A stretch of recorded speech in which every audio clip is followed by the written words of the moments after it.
Good morning. How is everybody on this wonderful Friday? Welcome, welcome. Hi to Dusty Hutch, I for Beauty. Oh, thank you on the intro. We change them up every now and then. Let's see, who else am I seeing here this morning? Thanks, say hello to Amanda. Kirk and Nick's favorite find, Southern Charm. How is everybody? As usual, we're going to start off with personal wins. Oh, I forgot. I'm Tracy, just in case I don't know you. I think most of you already know me, though. But personal wins are any win, business win, personal win, anything great that happened to you this week. You know, good. I'm glad you're doing good. I don't have anything that's like majorly happened to me. My personal win is I made it through the week. and sometimes that's all it is. And I just made it through the week. I came home from traveling last week and I was so freaking exhausted. Like I had a couple of those days where it's just like, I don't want to get out of bed. I made myself, but there was a few days. So let me scoot over here in my chair. All right. So that was my win. I made it through. What about you guys? What good things happened to you? Got all my shipping done right after my show. Now that's a win right there. That's a good, and for you too, because not that you're bad at it, I'm not saying you're bad, but I've seen some of your shows and you are on for quite a while. So I can imagine the shipping is quite a feat after your show. So good job getting it done right away. I weighed in 10 pounds at the doctor checkup. Wonderful. If that's your goal, then wonderful. Good for you. I wish that would happen to me. The Dusty Hut. Oh, you're talking to Southern Charm, but yes, struggling with I struggle with shipping too, and it's not. I usually get mine. I mean, I'm 2 days. I stay within my 2 days. Counting calories. Oof. But no, good for you. I'm glad you have that determination and that drive to do that. I exercise a lot. Well, I say I do. I've been slacking a bit. I'm training for a marathon, but I eat everything in sight. Let's see. Southern Charm, the first time it's happened that you got the shipping done. How about the rest of you sellers? Do you guys get your shipping done? Like you finish your show and your shipping's done right then? Like you walk off doing your show and go straight into your shipping? Or is it kind of like, oh my gosh, okay, that show wore me out. I'm going to do my shipping tomorrow. How do you guys attack your shipping? Both, okay. I think sometimes maybe next 1 to 2 days, ship immediately, 9 times ship immediately, yes. I think sometimes it depends on what time your show ends. I don't know about you guys, we have Strega Designs, you ship immediately. I always have like this adrenaline high. After a show, I am like hyped up, I have all this adrenaline going through me. I should channel that into shipping. I usually will wait and do it a little bit later. I work Sunday night, so Monday morning show, a little bit later. Kirk and Nikki's favorite finds, I'm kind of like that too. Like on my Friday and Saturday shows, Sunday's usually my shipping day. So it's kind of like I try to take care of all the rest of the stuff in life, and then Sunday I usually spend shipping. Normally I just sort and wrap the next day. Yes, I like Southern Charm, that's how I am. I'll do a lot of sorting and packing, sorting and kind of wrapping stuff up. But, all right. I had a couple of things, but I am always open to any comments, anything you guys want to talk about, let me know. I always have a few things written down just in case you guys don't have something on your mind. Let's see here. I was going to talk about my biggest pet peeve, and it's not really my biggest pet peeve, but it's something I hear so often on this platform. I see it online, other platforms, not so much like on other platforms, but like on Facebook and stuff where there's like conversations going. But I see it in the comments here a lot, or I've heard other talk shows or chat shows, people talk about it. And that is setting up an LLC. I can't tell you whether to do it or not, but it's one of my biggest pet peeves that people are like, oh, I'm a reseller, I need to go set up an LLC. And some of you who've been around have heard me talk about this before. It is such a unique thing to each and every person and business, but to me, it's frustrating knowing that the benefits, the pros and the cons of it, it's not for everybody. And it just seems like it's just this general thing like, oh, go set up an LLC. You're a reseller. I'm going to go set up my LLC. I need my tax benefits. It depends. It really depends. Southern Charm, mine is set up as a sole proprietorship. Exactly. So let's just walk through the scenarios here, a couple of scenarios. And this is a really unique thing. It really depends on the facts and circumstances of what you're doing in your business on whether you need an LLC. It is not like this blind thing. Oh, I became a reseller, I need this. When it's just you or you and your husband, if you filed a married filing jointly, so you file a tax return with your spouse, that's considered one person in the eyes of the IRS. And that's what we're talking about, is legal protection in the eyes of the IRS here. So when I say if it one person also means you and your spouse together. If you are just one person and you go into reselling, you are considered automatically a sole proprietor. Just right off the bat, that's your classification for tax purposes. You can operate in business like that forever. You don't need to notify anybody. You don't need to set up a name. There's nothing you need to do. You just need to say, hey, guess what? I'm selling phones today. That's all you need to do. And you can operate that for the whole existence of your business if you choose to do so. Now, the next step would be to create an LLC, S Corp, corporation, which are all tax classifications. Oh, thank you, Dilly. Yeah, so some of the reasons why you may want to create an LLC. You have a partner, not your spouse, but you have another partner, a best friend, a cousin, a parent, somebody who you do not file a joint tax return with, that you want to go into business with, and you want to set up a legal partnership. Create an LLC, because in that way you define how much money each person puts in, how much each person takes out, how that business operates. So if you're in business with somebody else that you're not filing a tax return with, that may be a reason to set up an LLC. But just because you're a reseller in general is not a reason. Some of the other things I've heard is, oh, I want the tax benefits of an LLC. When you're a sole proprietor, you file a Schedule C attached to your 1040. There's no other tax return. When you are a single member LLC, just you and a spouse, guess what you file? A Schedule C on your 1040. It's the exact same tax, the exact same tax return. There are no additional benefits just to become an LLC. So when people say, oh, do it for the tax purposes, do it for the business write-offs. You can write off all the same stuff as a sole proprietor. So you're not losing out on anything. Now, why might you want to do an LLC? I already talked about if you're going into business with a buddy of some sort, you and somebody else or multiple people. If you're doing business that encompasses other businesses, maybe owning real estate. So you have a business, you have an LLC that you're operating multiple businesses under, that may be a reason. When you have more than one business, when you want to own assets within the business, when you want to separate those business assets from your personal assets. If something were to go wrong in the business assets could be liable. Somebody could sue for those business assets, but you would protect your home, your 401k, whatever it is that you have personally, your bank accounts. That may be a reason. But even that in itself, even just the fact of, I'm a sole proprietor, but I'm going to set up an LLC just to provide protection over my home. Is it really necessary? What are you doing in your business that somebody's going to sue you for? So in reselling, that's not a whole lot. And I'm purely talking about, I'm on Whatnot selling vintage decor. Let's see, that's 9 times. The biggest benefit of forming an LLC is availability of different forms of business credit. True, yep, I haven't got to that point yet, but you bring up another good point. A lot of banks, if you want to take some type of loan or a credit card in a business name, usually won't do it for a sole proprietor. It's personal credit. To get business credit, you do have to form a legal entity. I am looking for some advice. I just started out. I had about 4 shows this week and barely had any traction. The people that I did have were fabulous. Well, one, I'm glad they're fabulous. I'm going to come right back to your question about getting traction and people in your shows. We'll come right back. But your inventory is staying the same. Okay. Way more than I made and nothing is selling. Okay, we'll come right back to you, Dilly. I'm going to just wrap up on LLCs and then we'll talk about like getting traction and getting people in your shows and stuff. So I for Beauty, don't do it just to say I own a business. That's right.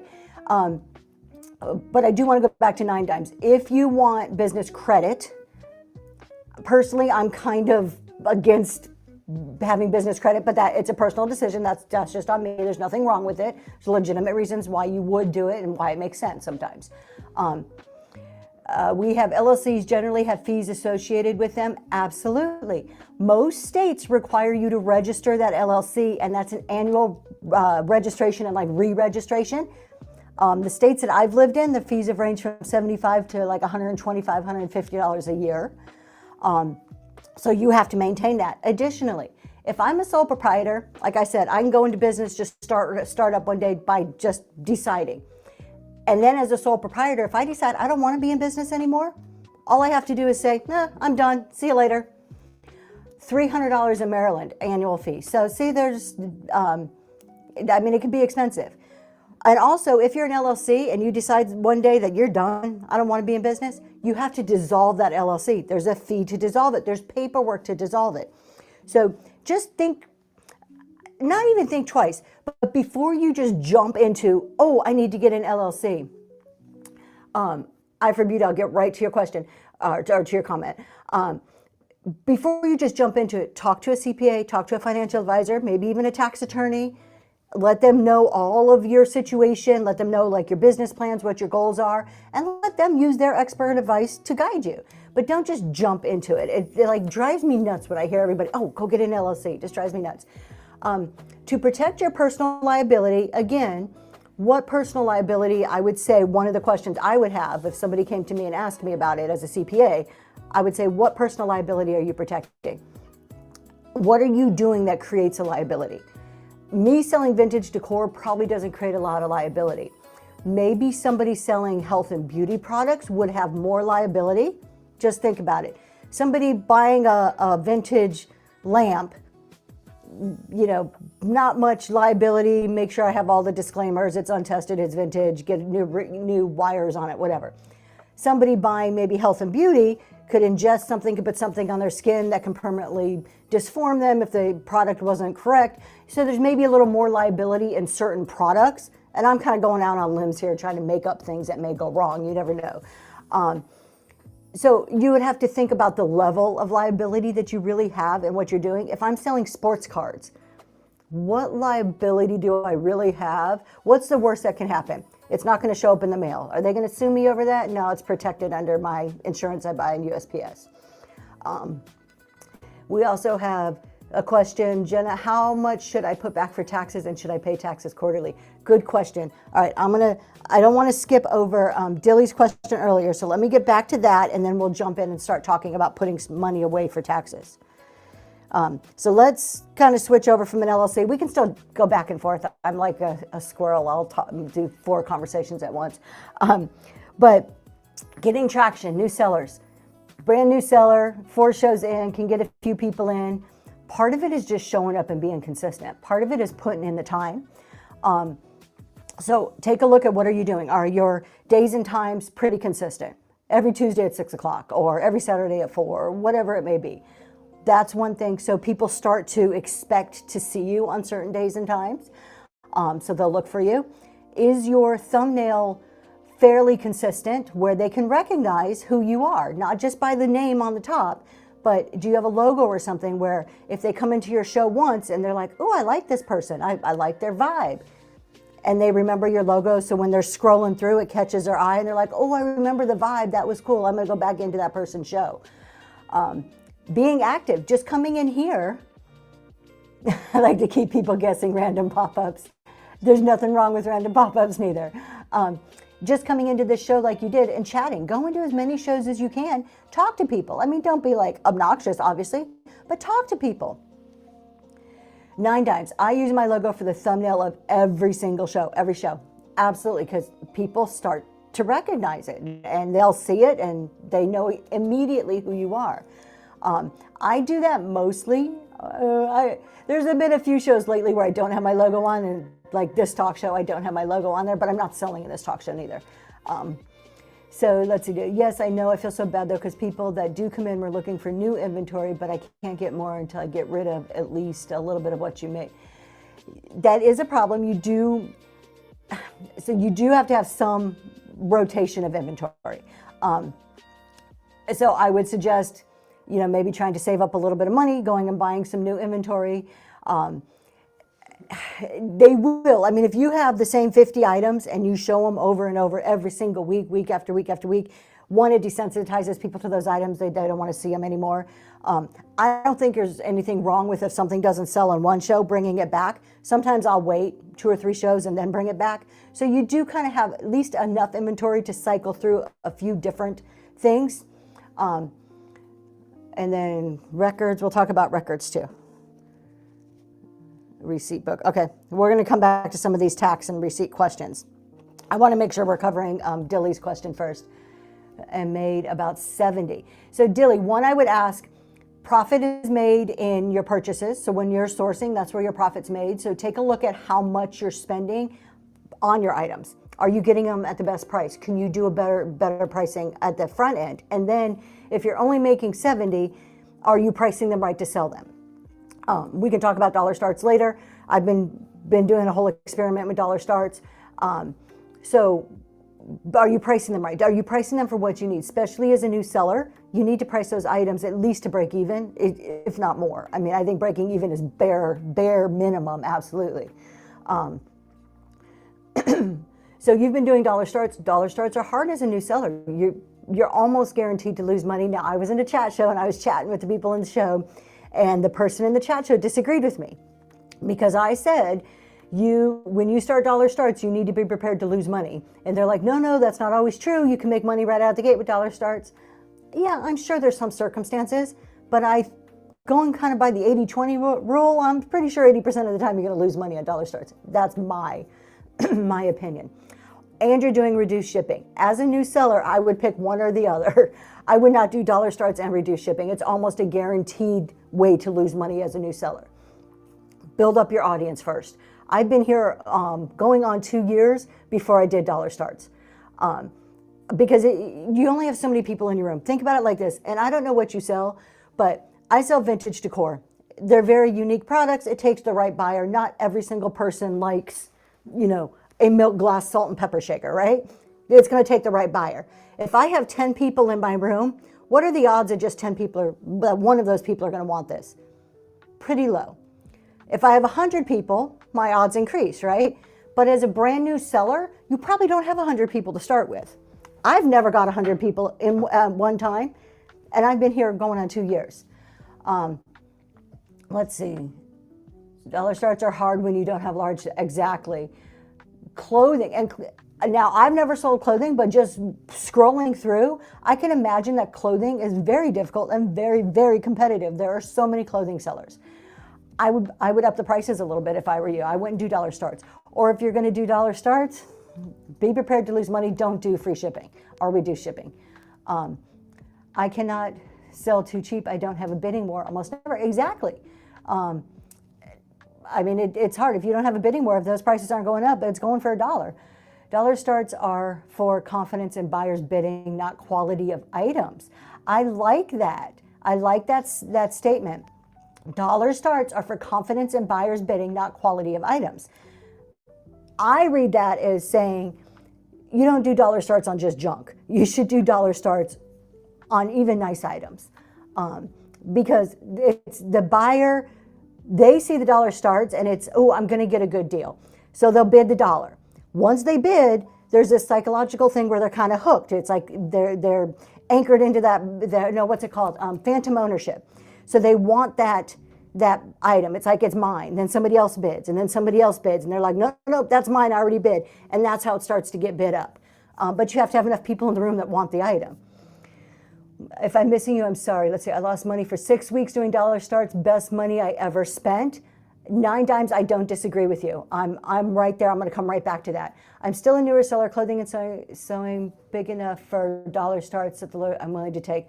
Exactly. As a newbie, set the price that you feel comfortable setting, that you feel that you can at least break even, at least, preferably make some money on it.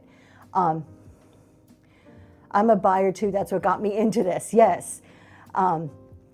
So dollar starts. 9 Dimes says he did dollar starts, lost money for 6 weeks, but the best money he ever lost or spent, the comment came off, something along those lines. I agree. I've been doing dollar starts since April 1st. I've done probably about 30 shows on April 1st on Dollar Starts. I have sold more inventory.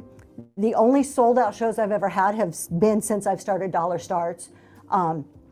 And I'm seeing an increase in viewers, people coming into my room consistently. All of that is just upward trends for me. Let's see, exactly. Dollar Starts will be a loss for capable of building the audience. It could be the best marketing money you spend. Exactly, Natural State of High, and that's I mean, right on. And that's what we're talking about. It's like, so I lost money probably the first, 3 weeks. Then I started to kind of break even and then started to make a little money. And there's even shows that I'm barely breaking even on some of my Dollar Starts. I sell breakables though. I have not a ton, but my shipping cost is higher because of what I sell.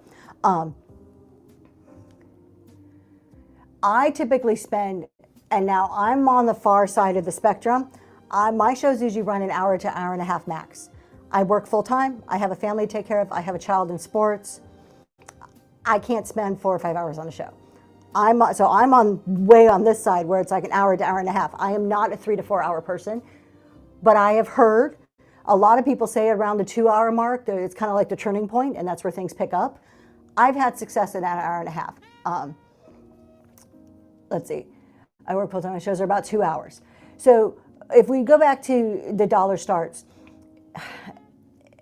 so yeah, lost money, everything started trending up. I have finally for myself came to the conclusion that I love Dollar Starts. I love what they're doing for my business, but I can't sustain them. I haven't quite got over the hump where I have a whole, 4 or 5 shelves in my inventory of stuff that I just can't let go at $1. I can't risk that because it is a risk. It's a calculated risk that you're taking. Now I don't put junk out. I put nice things out for my Dollar Starts, but I have a whole subset of inventory that I still feel that I'm not there yet. I don't have the audience yet. I hope to get there. Are you training your audience for Dollar Starts and can't change? See, and now that's what I've been contemplating in my head recently. I didn't do 100% Dollar Starts shows. I always still had a show in there that wasn't Dollar Starts. I'm at the point now where every Monday morning I have my Dollar Start show, do 30 to 50 items in that show. That's my Dollar Start show. Friday and Saturdays, I will do as many Dollar Starts as I can possibly put into a show, but they're also going to be mixed prices. They're going to be up to, try to still keep really good deals, but I may have $8, I may have $10 starts. So I do 100% dollar show. The rest I'm doing lower price starts, but with some dollars. I'm a seller, let's say Ace of Spades. I'm a seller, 30 plus years experience on this platform. Do not work in every category. So I'm assuming you're saying Dollar Starts do not work in every category, and you're correct. I think a lot of the advice that we give to sellers and as sellers is very category specific. Some of it's universal, but I think some of it is very category specific. If a new seller needs to make a profit now and doesn't have the space to account for those marketing losses up front, Dollar Starts would be very unmotivating, just an observation. Let's say if it doesn't have the space to account for those marketing. Exactly. If you have not built up money and aren't willing to take that loss, if you don't already know that I'm going to be taking a loss and you start Dollar Starts and you're like, I'm not making any money, you'll quit after 3 or 4 shows. I mean, not guaranteed, but I mean, kind of, it's unmotivating. Like Natural State of High says, it's very unmotivating to, especially if you're preloading items and just setting up for a show. Even if you're not preloading items, just the time it takes to pull your inventory out, get it organized, get your numbering system, put on the show, do all the packing, and then look and say, okay, maybe I made $400 in that show, but once I take out my cost of goods, take out my shipping supplies, I barely broke even. Is it okay to sell printables and send through emails instead of mailing? I don't know the answer to that question. I suggest looking at the Whatnot policies. I would tend, just from my remembrance of the policies, I'm tending to say no, but I'm not 100% sure. So that's one that I would have to go look up the Whatnot policies to make sure if that was good or not. Let's see. Hold on, I'm missing another comment here.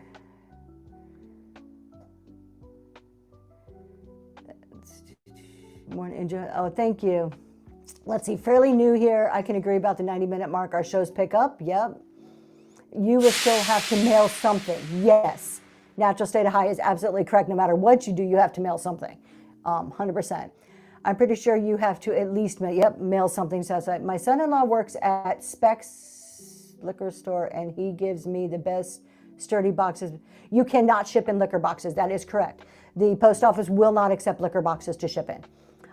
I learned that the hard way by packing in a liquor box, and when I was first brand new reseller, took it to the post office and got educated. So I'm trying to look at it like this. A lot of things I buy for myself, so I guess it's not too much of it because I was spending it.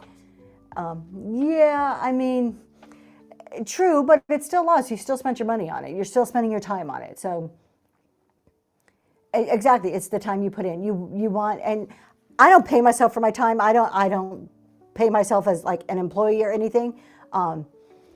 Preloaded versus random, that's a good one. And we still have some other stuff to get back to here too. Preloaded versus random. I'm going to come back to that. Let's skip over. We had questions earlier about taxes and record keeping. So let me just talk about that real quick because those questions were asked a little while ago, and I want to make sure I'm responding to those. So taxes. The rule of thumb for taxes is if you expect to make taxable income, so after all deductions, your bottom line, your taxable income. If you expect your taxable income to be $1,000 or greater than what it was in the prior year, you should be paying quarterly taxes in. So, and let me go back and see if I can see what that actual question is. So if you go back and look, I can't go back up that high. Okay. If last year your taxable income was $10,000 and this year you expect your taxable income to be 11, 12, anything higher, that extra amount of that taxable income, you should be paying taxes on that on a quarterly basis. Or if you have a 9-to-5 and you're already getting a W-2, you're working for somebody else, increase what you're paying in. The IRS doesn't care how they get the money, whether you write them a check personally each quarter, or if you're an employee of somebody else's business and you just up what's taken out of your paycheck. The IRS doesn't care as long as they get their money. But yes, you should be paying in based on the expected taxable income you have at the end of the year. Now, I do tax shows where I detail that and I go through that like piece by piece by piece in very detailed information. Check it out. It's on our YouTube. So you can go back and see last year's on my YouTube. And then again this year starting in, when did I say? December, October? Towards the end of the year, I already have the first one listed in my shows. I'll be doing tax shows again. How much more per $1,000 should you add to your 9-to-5? That depends on your situation. So what I would do is, what tax bracket were you in? How much did you pay in tax? So take your taxable income, whatever your 1040 is, look at what your taxable income was, look at what you paid in tax, what your total tax was, get that percent, 15, 20, 25%, whatever that percent was based on last year's is what I would increase it for this year, for each 1,000. And that's not going to be like a perfect 100% exact number. That's going to be a number that's comfortable, so you should break even at the end of the year.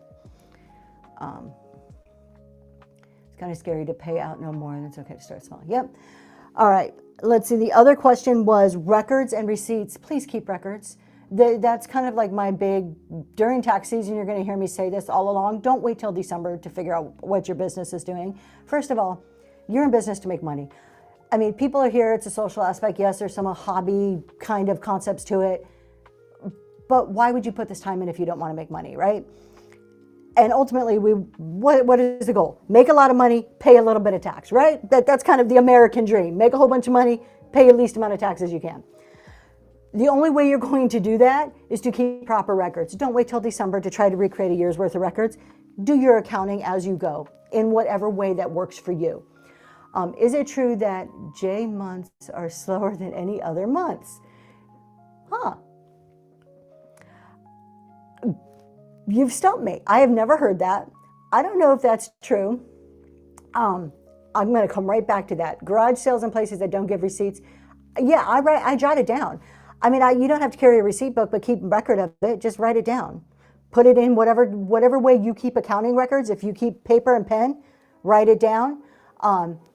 If you use an accounting system, QuickBooks or Excel, you just use a basic Excel sheet, just put it in there. Just keep record of it.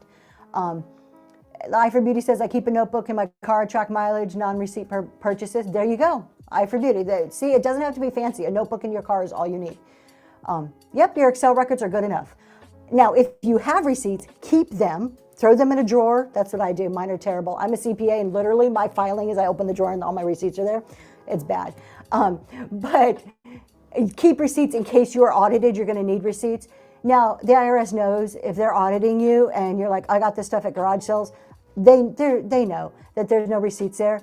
But if you have a record that shows all the different times and you can prove, look, I'm pretty good at keeping all of my records here of every time I went to the garage sales. Here's my dates. Here's what general description of what I purchased and the amounts. They're not going to give you a hard time. Let's see, where did I miss? Okay, J months. Here's my thinking on this.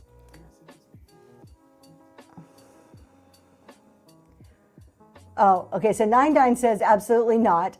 I was just about to say that. I agree with you, 9 Dimes, on absolutely not.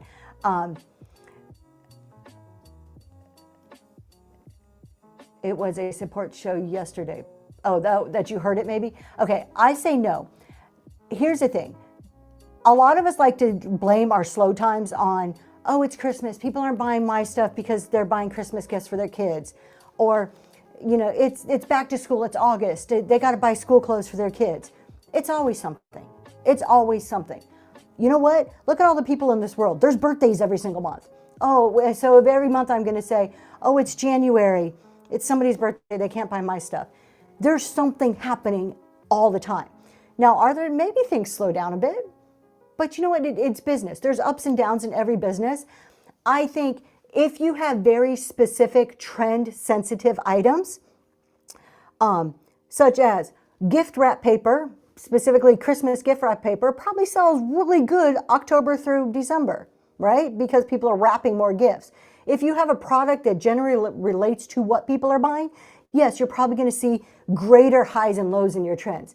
But if you're selling vintage decor, if you're selling basic shirts, pants, clothing, shoes, baseball cards, these are all regular items. They're not as sensitive to trends. Now, maybe shorts maybe sell better in warmer weather, where snowsuits sell better in colder weather. But I don't believe in the up and down seasonal type trends of, oh, it's Christmas, people aren't going to buy from me. Let's look at it like this. Let's see, I'm missing chat here. I'm not scrolling down. Sales at ice cream shops go down in winter months. There you go, Eye for Beauty. That's right. But it's not, I see some of that, but let's look at what we're selling on Whatnot. And I was thinking about this earlier, is what we sell on Whatnot are wants. Some people sell needs, some people sell toothpaste and things like that. Those are, to me, toothpaste is a need. For the most part, the majority of us sell wants, even clothing people. I know you're gonna say, oh, clothing's a need, but not all clothing is a need. High-end clothing, Lululemon isn't a need. You can get by with your basic, whatever off-brand, no-brand sweatpants if you had to, right? Most of what is on Whatnot are items that they want. They're not necessities. So that tells me the people who are buying any of my items, at least on Whatnot, have some sort of disposable income. And it's complete opposite.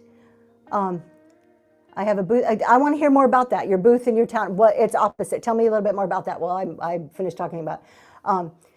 People buy. Nesta High says people buy all year long. Coins do not appeal to soccer moms. Dads at the house will buy coins regardless of how much was spent. Exactly. That's what I'm thinking. Our items are items that are bought with disposable income. They're wants. Anybody shopping with me has some amount of disposable income, whether a little bit or a lot. So it doesn't matter if they're spending on the kids here or soccer over here. I'm just not seeing that highs and lows. I'm not buying into that as a reseller. That's my opinion. And it's okay to have different, other people may have other opinions, and that's totally okay. Is there anywhere I can buy bulk shipping supplies cheaper? The sales in those months are exact opposite in your store. Okay, so see, maybe there isn't truth in it. Shipping supplies. Do you guys, we are collective minds here, have some advice? Nine Dime says Uline. I haven't tried, I'm going to write that one down. I have not tried Uline. Let me go look at them. I find, besides free, everybody asks for free stuff, right? Get your neighbors, your friends, your coworkers, whatever, to bring you boxes and shipping supplies, stuff that they buy on Amazon. So that's always a good source. I buy my bubble wrap at Sam's Club. I find that's the best deal for me of everything that I have researched so far. I'm continually looking for better prices though. And I do the Boxery for boxes. I have compared Amazon and the Boxery because Amazon sells Boxery boxes, and it's still cheaper for me to buy them at the Boxery with shipping than it is on Amazon with free shipping. Yep, people spend undisposable. Oh, people spend undisposable. They shouldn't, unfortunately, correct. There's too many people that are not fiscally sound where they should be. Part of me is not going to complain as a reseller because it's not my business what you spend your money on, but I do hope that when you shop with me, it's your disposable, not undisposable income. Let's see. Other places, where else do you guys as sellers find decent priced shipping supplies?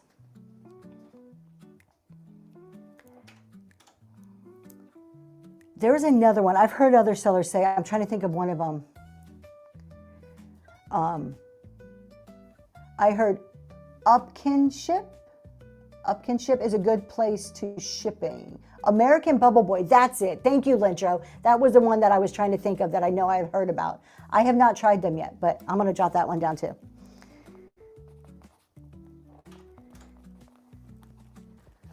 Let's see.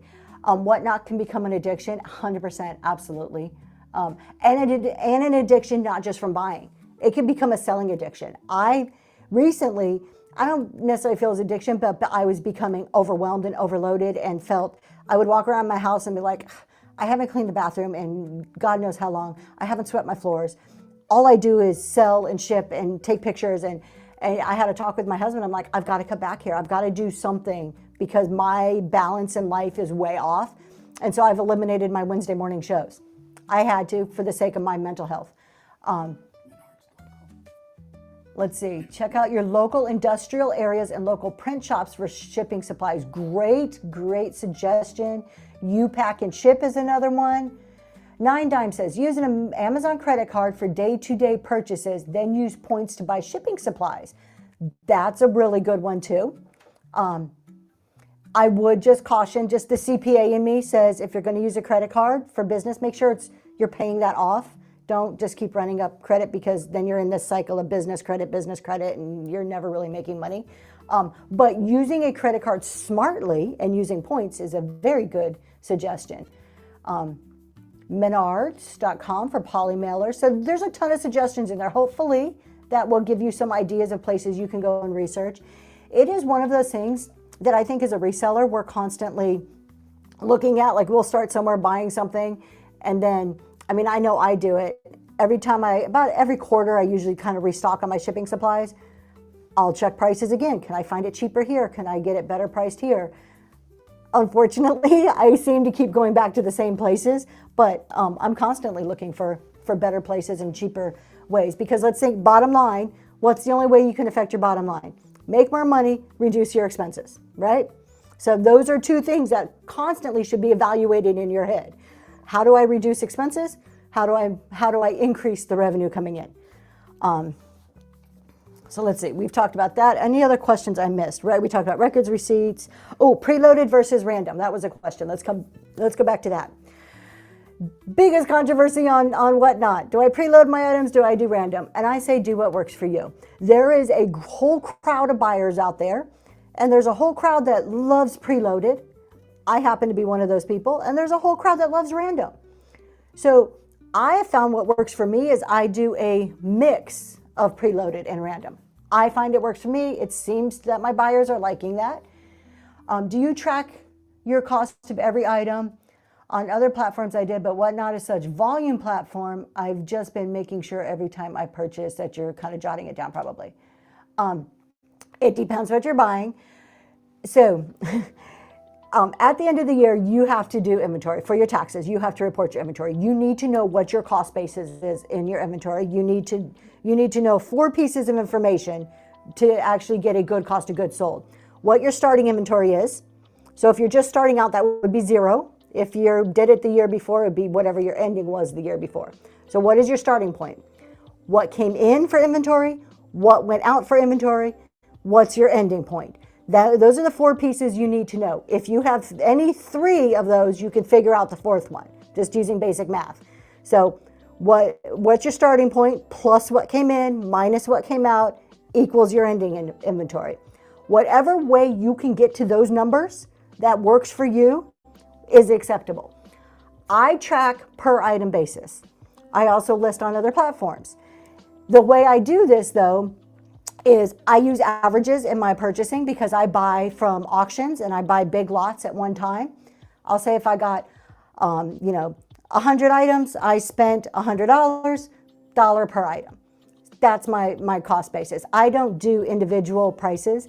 Occasionally, if I get something high end, if I pay up for something, I will record that at the higher price and then pull it out to do my averages. When I do a random poll on Whatnot and I don't pre-list, at the end of the show, I'll go through and add up all of my profit. I'll go through and add up everything I made, so how much did everything sell for? And then I have my count of random items. So say I sold 50 random items, and I have my count, and I know my average cost is $2 per item, so my cost of goods was 100. I know what I made off of that, and that's how I record it. Okay, let's talk about preload, not preload. Let's see, low enough to make a profit on this way. I'm always ahead. Okay. I'm trying to see what's for me and what you guys are talking to each other here. Okay, so we're talking preload, not preload. 9 Dimes says never preload. That is time that is never recoverable. So we do really have 2 trains of thought. Average works for me, but the volume I've been buying, selling, wildflowers, I'm right there with you. I mean, I have my husband, I can't say I'm a one-woman show, but I handle all the inventory. So yeah, it's hard. I do averages. It just makes it easier, especially as you grow. Okay, yes, my dear, my husband's trying to tell me something here. I have no idea what he's trying to tell me. This happens in every show.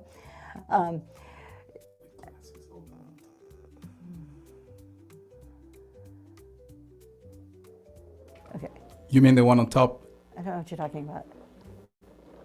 Okay, I'm going to ignore my husband for now, so because he's making me lose my train of thought. Okay. 9 Dimes makes a good point. If you preload, that's time you're never going to get back, 100%. I look at it like this. The way I approach it is, I try to sell it on Whatnot first because I can flip things faster on Whatnot. I try to sell it on Whatnot, particularly through random polls. Items that I think that I want to list in like a themed show every Saturday is more of a curated show. I always take pictures of those. Those items usually are also going to go on other platforms that I sell on. So if it's an item that I intend to put on multiple platforms, I take the time because I'm going to need pictures for those platforms anyways. I take the time to picture them and I preload them. If they don't sell on Whatnot, I use a multi-lister tool. Then I can just automatically throw them up on the other platforms. I like the thought of random items because it is easy. It's less time. You can just set stuff up on the shelf behind you, pull it out and run it, or in a box next to you, whatever works for you. I don't see the preloaded as a waste of time if it works for your selling style. If you are also selling those items on another platform, you're going to need the pictures. You're going to need, to measure it and all that information. It's not a waste of time because I'm going to have to do it for the other platforms. However, if you're just selling on Whatnot, there's not 100% need to do so. Now, if you talk about it from the buyer's perspective, as a buyer, some buyers will, first thing they do is they go into a show, they open up the shop and they scroll through the auction items. Why do they do that? They want to know if I'm going to bid on one thing, is there more than one thing so I can buy enough to take advantage of my shipping? If you don't preload, then you spend more time talking about the item. I don't think I spend more time talking about it neither. I think when I do it anyways, I do it just about the same. Now I will do measurements on screen when I don't preload, just because of the type of item I sell. People want to know how big things are, like vases and pitchers and creamers and whatever else. So if you buy 100 items, you record 100 items for $1 instead of listing each item on the records. 100%, yes. Kirk's and Nick's favorite finds. That's exactly what I do. Would multi-list tool, I like Vendoo. Happy Fox, I use Vendoo. I'm not a sponsor. I have no affiliation with them. It's just what I use. It works for me. I think it's going to be on tonight's oh, okay. Buyers appreciation that you took the time. Buyers, Eye for Beauty. Buyers appreciate that you took the time to preload. Yes and no. Yes, I agree. I like preload. Some people love that surprise of the random though.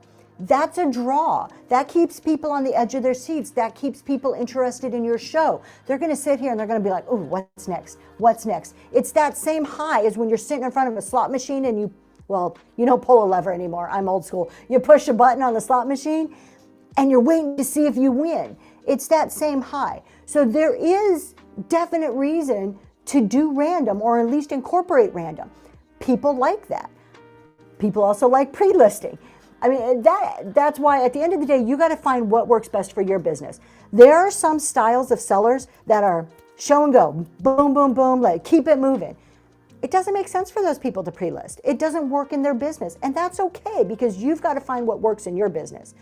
For me, I love my Saturday shows, my Friday shows to be pre-listed. Mondays, I may throw 2 or 3 things in there, maybe not. It's mainly random at $1. So you got to find what works for you. But there is definitely buyers for each type. When an item is damaged by UPS, does it come out of your pocket or is it insured by Whatnot? Normally it'll come, Whatnot will cover it. You need to make sure that if you are selling anything over $100 of value in a box, if you have a shipment that's over $100 of value, purchase the extra insurance. Make sure you're selecting that when you're doing your shipments. But normally Whatnot will cover it, unless when the person who received it, if they send pictures and it looks like you literally just took a mug and threw it in a box with no packing, then it's gonna come out of your profits. I've had both happen to me. I've had about 6 or 7 things break in a year and a half. Some of them, they've sent pictures in and they're like, look, this person bubble wrapped this to death. There is no way this was the seller's fault, and Whatnot didn't charge me. There are other times, one of the very first things that broke, I did not pack it well enough, learned my lesson, and I got charged for it. So let's see. Those of you guys are talking to each other. I don't sell excitement. Eye for Beauty, I don't sell excitement. Tell me more. Or did I miss the conversation? I'm way off. Okay, I'm off base. I'm trying to scroll through and catch up on chat here. So I think it takes too much time to scan my room and people are like, go left, go right. What was that? Yeah, Jeannie, I don't like scanning. That's my personal. No, let me take this back. I don't mind scanning. I don't scan. I just don't have the setup. That's not the type of seller I am. And I don't mind when other people scan. What I don't like is when people go, do you want to see this? Tell me if you want to see this. Do you want to see this? Do you want me to run it? Just run it, run it, run it, run it. You can't make money if it's not running. I don't sell emotional purchases for the sake of excitement. Okay. I'd rather have a number of preloaded in my shop and they can say, I want to see number 2, 10. Exactly. I like that when I'm doing some of my shows. I like preloaded. Again, I think a mix is the best, but it depends on your selling style and what works for your business. I spend 5 to 10 minutes preloading an item, typing description, pictures, making sure the angle is fine, add conditions, expect that I find the item is $2. That's a lot. 5 to 10 minutes is a lot. I pre-list some items in the bin marketplace and run a lot more random. There you go. See, you're doing a mix. If you break an item prior to listing, can you still count that item on your taxes? Yes, absolutely. It's one of the items you count it as an outgoing. So when I said there's 4 things on your that you need to know, your beginning, what comes in, what goes out. It came in, you counted it as coming in, right? And it went out. It went out, and it goes out at the same price you bought it for. Used carsman, salesman. Oh, I do not like used carsman style of selling. Personal preference. Yeah. But you know what? I don't see that a lot. At least not the people that I watch. I don't feel like I see that style, that salesman-y style. There may be in other categories. The ones that I see, I don't find it very much. I do want to warn, let's see.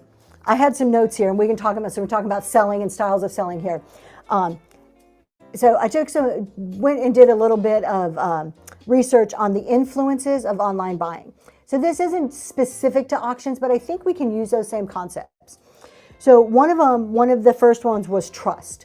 So people, as a buyer, what they look for is to trust the company. So you go to a no-name website, you're like, oh, what is this website? Some link through Facebook. I don't know if I should buy here. They're just going to steal my money. I think that equates to what we're doing here on Whatnot. And I think trust is built, one, not only through your continued showing up, being reliable, being consistent, having shows booked out. It kind of shows from a buyer's perspective, hey, this person isn't doing one show. They're not going to just do one show and run. Look they've got a few shows. Preview another, engage in the shows and chats. Wednesday, I'm going to talk about that in just a second. Let me just finish this one thought. So trust, security and customer service. How do we build that trust? Our followers. A lot of people say followers don't count. And I agree to the extent that followers are just a number, but there is some validity when you see that somebody has 5,000 followers versus 2 followers. Just be honest with yourself. Brand new, first time you've ever seen a seller, and they have 5,000 followers or 2 followers. You're going to be like, this person's really new. For the 2 followers, do they know what they're doing? There's a feeling. It makes you have a feeling of some sort. Is that a trust feeling? Do you instantly trust them? Or when you see 5,000, what level of trust do you get?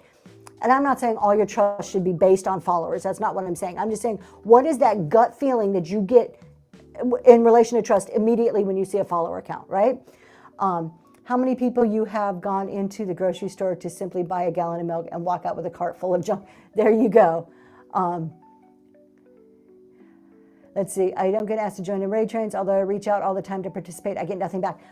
I'm glad you mentioned raid trains as on my list. We're doing raid trains. Send me a message.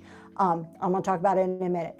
All right. So just building up trust. I think another thing that builds up trust are your reviews. Encourage people to leave you reviews. I know it's hard. My stomach is in knots every time I click on my little review tab. I'm like, oh, did anybody say anything bad? But encourage reviews because that builds up trust for future buyers to see what other people have to say. And then the number of items sold.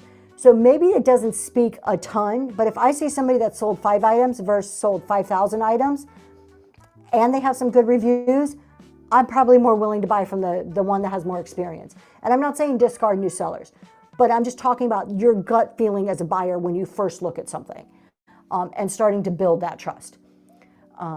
It seems I have people in my show that always want to talk me down on my price. It's going to happen. Know what your price is and stick to it. And it's okay to say no. That's the best I can do. And I'm probably terrible for that because I'm like, sure, you want it for $3? I'll give it to you for $3. Like I'm kind of like, whatever. But know your price and stick to it. And it's okay. If it's not the price for them, they can go somewhere else and buy it. And I don't say that flippantly or rudely, but if you are selling something for $20, you know what you paid for it. They don't know what you paid for it. You know what it's going to take to pack it. They don't know what it's going to take to pack it. Stick to your guns. It's your business. And the right buyer will come along for you. How can I grow my following, get more engagement in shows? I'm sitting on product in my shop. Raid trains have become super saturated. They are not special anymore. Good point. Doesn't give it a dollar starts though. What I'm saying about conflicting with dollar starts, the sell for your price, not necessarily, because if you want to start it for $1, if that's your price, you can. But if you have a price and somebody's trying to talk you down on it, you need to be comfortable as a seller with the price that you want. So if you sell it, if I'm going to do dollar starts, do dollar starts, knowing, but I've got to be okay if it goes for $1. I'm doing dollar starts knowing there is a chance that that item is going to sell for $1.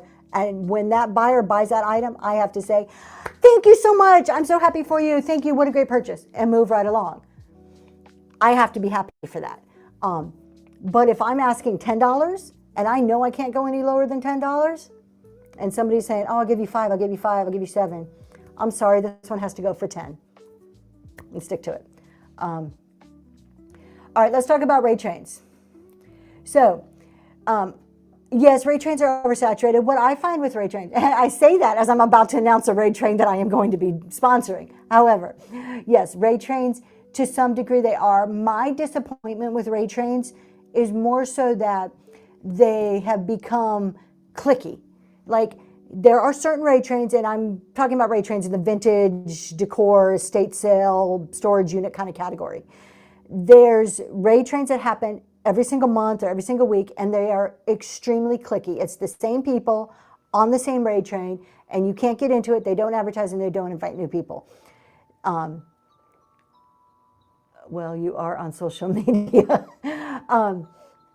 Yes. And that's kind of my thing. It's like, I would love to be on some of these rate trains because I sell the same type of products. But it's never going to happen. You know what? It's like high school. Whatnot is like high school. There's cliques, there's groups of people, and that's okay. Go be your clique. I'm doing my thing. I'm here to support my business, to make money for myself, and do it the best I can, and to provide the best deals to my customers. Thank you. You feel like it's the same people. Exactly. And to Nine Dimes' point, there are so many of them that it almost seems that, like, everywhere you turn, there's another rate train. Yes. I still like the idea of rate trains, though. I still like the idea of knowing who we're going to rate into, but I want them to be used for how can we help somebody with rate trains? What is the benefit of the rate train? I also like rate trains that are themed, where I know everybody on this rate train is selling primitive decor. If that's what I'm looking for, there is a whole day. I'm going to go, and I'm looking through, and I'm like, Sunday, there's like 15 people listed here selling primitive decor all day long. I want to decorate this room. I'm going to go shopping on Sunday. To me, that's no different than knowing, my kid needs a prom dress. I'm going to this specific store because that's what they sell. There you go, Whimsy Charm. I made my own raid train and invited all new sellers so we can grow our following. Very good. I am going to start a raid train. I was about to announce it today, and you beat me to it here. Raid trains are similar to everyone trying to do dollar starts. I'm going to come right back to that. Eye for Beauty. Whatnot bundles 14 pairs of shoes from buyer and can't unbundle without getting charged. How do I create a shipping profile for this? All right, we're going to talk shipping in a second. And raid trains like dollars. Okay, I'm coming back to that. Message me. I'm going to just make this really quick. Message me if you're a new seller. I am going to be doing a raid train for new sellers. It's only a 2-hour raid train. It's not an all-day raid train. The last Wednesday of every month. It's called New Seller Surge. If you have less than 1,000 sales, you are a new seller in my eyes. Message me. It's only going to be 6 sellers a month, but it's going to be a different 6 every single month. There are a couple of rules. The rules are, and message me and I'll go into it, but very easy rules. Things we talk about to help you get used to doing different styles on Whatnot. So message me if you're interested. If you're a new seller, New Seller Surge Raid Train, last Wednesday of every month from 6 to 8 p.m. So those of you who have 9 to 5 jobs, hopefully that works with some of your scheduling too. All right. Is doing raid trains similar to a trend of dollar starts? And I'm not sure if you said trend or not. I may be throwing that trend in there. Okay, similar to everyone trying to do dollar starts. I think both of them are marketing tools. I think both of them are tools used to bring buyers in. Dollar starts, they're rooted in very legitimate auction psychology. People like a deal. If you have enough people in your room, usually things don't sell for $1. It is a way to start bidding. It is a way to create that phantom ownership. Whereas I think raid trains are more marketing focused. That brings the social aspect to it. Therefore, we get the clicks that I was talking about and the same people on raid trains. I think the two are completely separate on that. I don't think either one of them's trendy. Let's see. Okay, you guys talking to each other. I'm like looking, okay, what am I missing here? Growing following, that's what we talked about. Whatnot bundled. I said I was going to come back to shipping. How do I create a shipping profile for the Whatnot bundle? 14 pairs of shoes for one buyer, and I can't unbundle them without getting charged. So, deals for steals. I'm assuming you've already used your 5 freebies for the week. Whatnot will bundle, and they will bundle over the 5 pounds. But that doesn't mean the buyer is not paying. If you have buyer pays all shipping, if that is your setting, the buyer will pay the $9.21 up to the first 5 pounds and then pay another $9.21. So when you go to unbundle, quite frequently, the buyer's already paid a good portion of it and your cost is not the full $9.21. The way you could do that is you can set up a custom profile where you do the up to 5 pounds and you can set the number of items in a box. So I don't know how many pairs of shoes fit in a box, but if it's 3, you can say up to 5 pounds, no more than 3 items as a custom profile and use that on all of your listings. Then every 3 items, it's going to start a new box. Hopefully that helps you. The Hodgepodge Place has a really good, almost hour-long YouTube on just shipping on Whatnot. I would suggest you check that one out. It is really good. Can you download your inventory into your shop without setting up a show so people can see what you have, or is that only in the Buy It Now? Absolutely. That is the marketplace. So you can put all of your inventory in, and it's in the marketplace. You can go and search it now. If you were to open up Whatnot, like on another device, and search anything, milk glass, and it's going to come up, and along the top, it's going to say users, items, or shows, I think. If you click on items, everything in the marketplace that has milk glass in its title or description is going to show up there. So everything you upload can sit in the marketplace. Now, when you look at an individual item, there is a selection. I'm talking about I always upload on a computer. So on the right-hand side on a computer screen, there is a selection that says reserve for show. If you click reserve for show, then that item can only be bought during a show. So just make sure that's off. You can still assign it to a show, but it's also in your marketplace. So people can buy it without being in a show. And that's different than the bin in a show. However, if you want that item not just reserved for the show, but to be in the marketplace and your show, when you're looking at your full inventory screen, you can select the items on the left-hand side by just clicking the boxes. And then if you right-click, there's a little box that will pop up and it'll say add to show. And then you add those to show, and that's what's shown in your bin. So the goal, we're getting rated by M&J Collectibles with a party of 6. Thank you so much for your raid, M&J Collectibles. Please tell us when your next show is. What do you sell? Tell us all about yourself in the chat. And thank you for coming in. I'm Tracy. This is my weekly chat show. All things for buyers and sellers. We just chat about life, buying, selling, whatnot, whatever we feel like talking about that day. So the goal is to create a phantom ownership in your stream and hope buyers don't realize. Yes, exactly, Ivory Beauty. The goal is to use psychology to get people to spend as much money as they can and make you rich. Honestly, yeah. I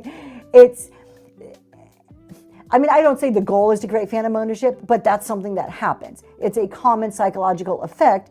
When somebody bids on something, it's like the first thing that happens is, ooh, that item is intriguing. Ooh, I want that. Or, oh, I can picture that item on my shelf over there. Or if it's a purse, oh, man, that purse would look so good with this outfit. Or a pair of shoes, whatever. The first thing that goes through the buyer's mind is that, ooh, I like it, right? Then they see the low price. They see the dollar start. Instantly, there's something in their minds of, and I don't know all the proper psychological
bid it up. So, M&J Collectibles. Name is Melissa. Hi, Melissa. Oh, there we go. Thought it was just me. Okay, am I back? My chat just came back. Nope, I didn't get a call. I'm actually on, we use cameras. I don't use my phone to run shows. My internet just went funky. So hopefully I'm back. Your question broke the app. It did. And I for Beauty, I just went on and had a whole 5-minute explanation for you. But I'm not going to say it again. But yeah, basically, yeah, I think you're right. That is basically the goal, is to get people to buy. M&J Collectibles. Hey guys, my name's Melissa. The next show is tomorrow night, and she sells vintage goodies. My favorite. Love vintage goodies. Thank you, Natural State of High. It was brilliant. It was the most smartest thing I've ever said in my life. It started so good. Yeah. All right. Now I'm lost. Now I forget what we were talking about besides phantom ownership and getting people to buy. So what else? What else are we going to talk about?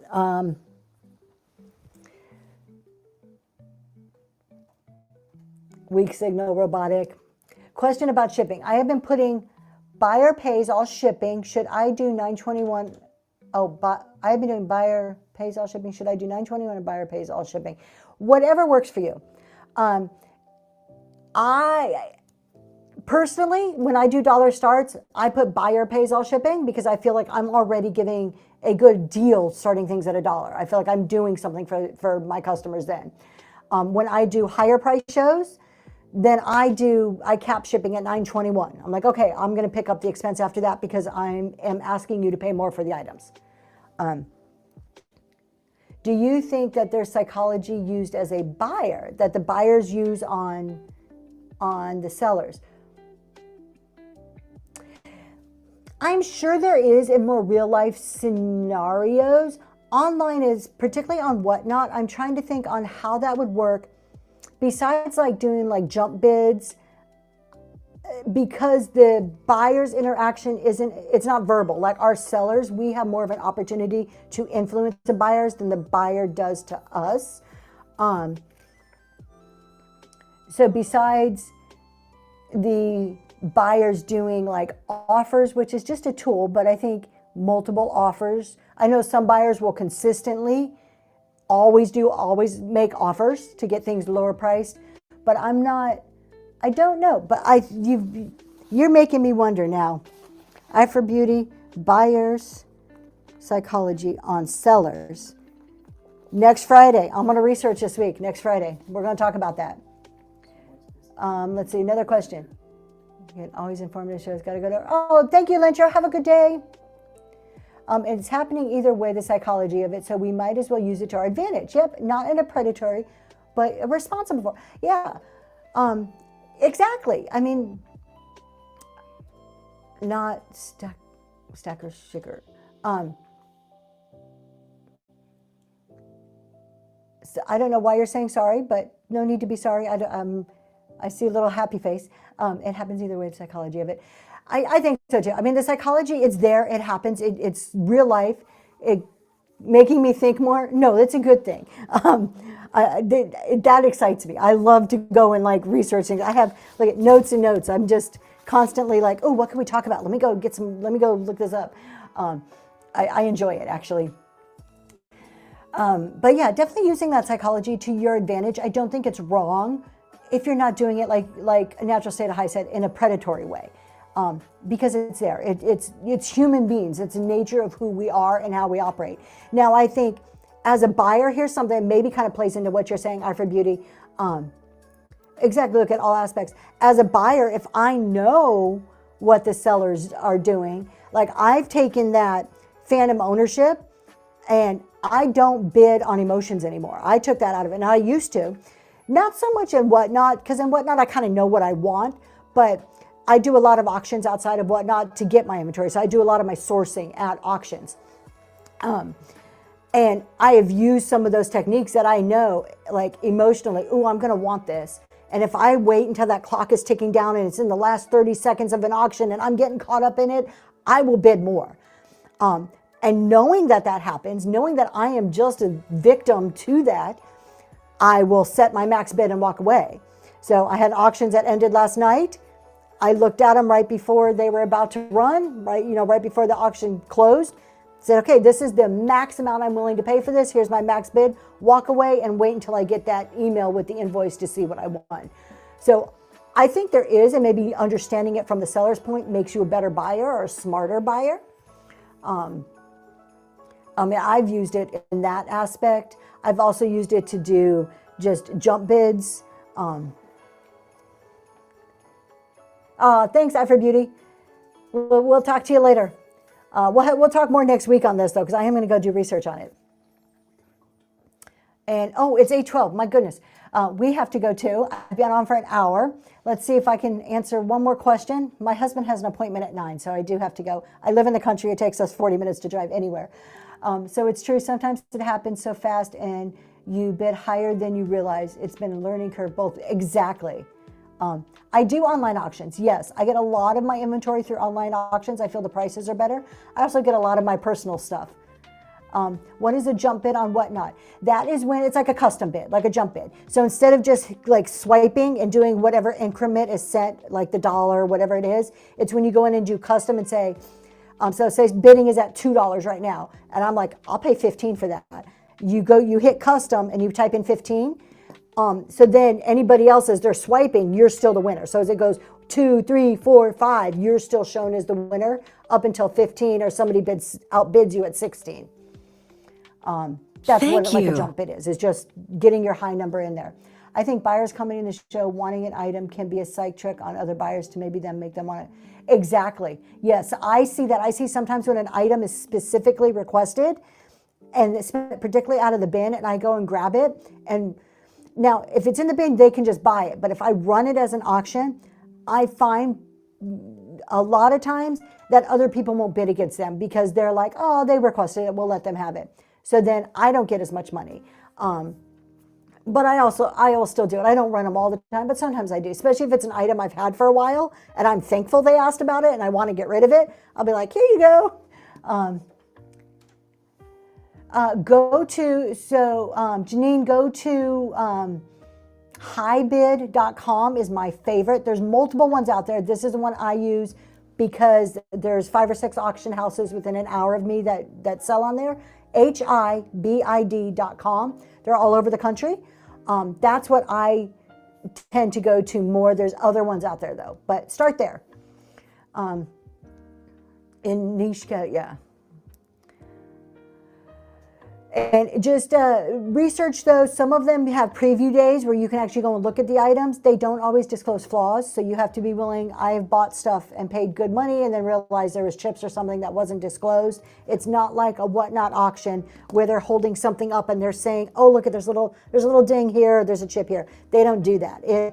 There's a picture of items, sometimes multiple pictures, and a very brief description. Like, if there's, say, 10 Lenox vases, they'll say, lot of Lenox vases. And then that's all it says. And then maybe there's 5 or 6 pictures, and it's up to you to really investigate and look, or go to the preview day to see what the items are in person. So you kind of, it's a little bit of a learning curve. With that, you guys, I hate to go. I love this conversation. We're having a great conversation here, but I do got to get my husband over to his appointment. So I have a show tonight. Please check me out. If not, come back and talk to me next Friday. My husband does those, Nikki. Check out YouTube. He has a show on there that talks all about how to put emojis onto your shows. All right. Bye, everybody. Let's go raid. Who am I going to raid really quick? Let's see.